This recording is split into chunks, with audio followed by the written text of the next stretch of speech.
All right, today we're going to dive into a short but really powerful story.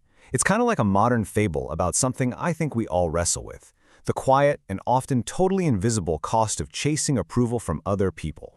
So, our story kicks off with this simple but kind of startling idea. Just imagine for a second your own thoughts being up for sale, but not for money. Nope, for the much more tempting currency of approval.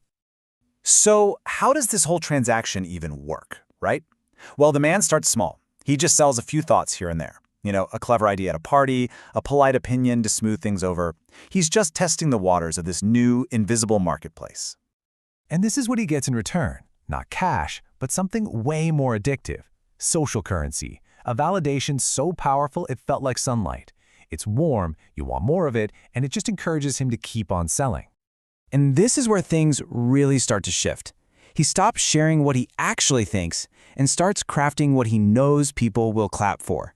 His thoughts basically become products, all polished and packaged for his audience. This quote from Carl Jung just hits the nail on the head, doesn't it? He reminds us that the whole point is to become authentic, to be who you really are. But our guy in the story, he's running in the exact opposite direction. He's performing, trading his true self for a round of applause. Okay, so now we zoom out a bit and we see how this isn't just a story about some guy. It's really holding up a mirror to our own hyper-connected lives, where every single thought can feel like it's part of a transaction. I mean, just think about it. You post an idea, and what do? You wait. You check for the likes, the comments, the shares. Our own minds can become these little marketplaces where the crowd decides if a thought has value. And in that kind of environment, being truly authentic, well, it can feel pretty risky. This chart really breaks down that internal change perfectly. The thoughts that come from real curiosity, the ones that are raw and a little messy, they get replaced by these transactional thoughts. It all becomes strategic, polished, and its main goal isn't truth anymore, it's just approval. And here is the real kicker. When you only say what other people want to hear, you're not speaking with your own voice anymore. You're just echoing what the room wants, what the social media feed wants. You become a reflection, not a source. So this brings us to the true cost of it all. At first, yeah, it feels amazing to be liked. But there's a sneaky and very heavy price you end up paying for that constant validation. What a powerful way to put it, right? The very thing he was chasing, all that positive feedback, it ends up becoming the thing that limits his freedom. He's now a servant to the approval he gets, terrified to say anything that might make the applause stop. Nietzsche's warning fits perfectly here. In his fight against the monster of loneliness or being disliked, the man becomes a totally different kind of monster, an inauthentic shell, completely hollowed out by his need to be liked.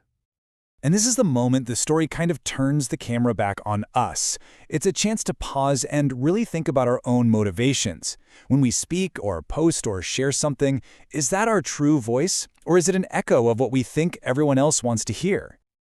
And now we get to the climax of the story. The applause dies down, the audience goes home, and the man is left all alone to face what's left when the performance is finally over. The setting here is so important. For the first time, there is nobody to perform for.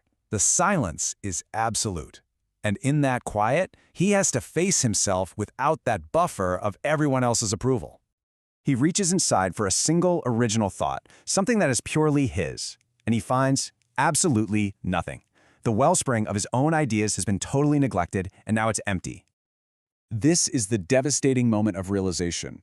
He sold every single piece of his authentic mind until there was nothing left. He traded his inner world for outer approval, and now he's basically intellectually and spiritually bankrupt. The Stoic wisdom of Marcus Aurelius really drives home what the man gave up. He put what was agreeable above what was true. He chose what was accepted over what was right. And this emptiness, well, this is the result. But hey, the story doesn't just leave us in that dark place. This moment of total emptiness is also a beginning. It's the start of a long and really difficult journey to get back what he lost. And this is what that first step back actually looks like. It's not polished. It's not confident. It's messy and uncertain and far from perfect. But for the first time in a long, long time, it's authentic. It's his. So what did it cost to buy his own thoughts back? not applause. It was something way harder. It took 3 different currencies. Solitude, so he could hear his own voice again. Honesty, to face what was actually true. And finally, peace, to accept himself without needing an audience. And this is where the story lands so beautifully. The size of the audience doesn't matter anymore. The only validation he needs now is his own. He has finally become his own listener. Rumi's words offer just the perfect final piece of wisdom here. True growth doesn't come from the loud thunder of putting on a show. It comes from the gentle, quiet rain of authentic words spoken with truth. So, we end right where the story leaves us, with the question to take with you. In a world that is constantly asking for a performance, it's worth asking yourself, when was the last time a thought, an idea, an opinion was truly and completely yours?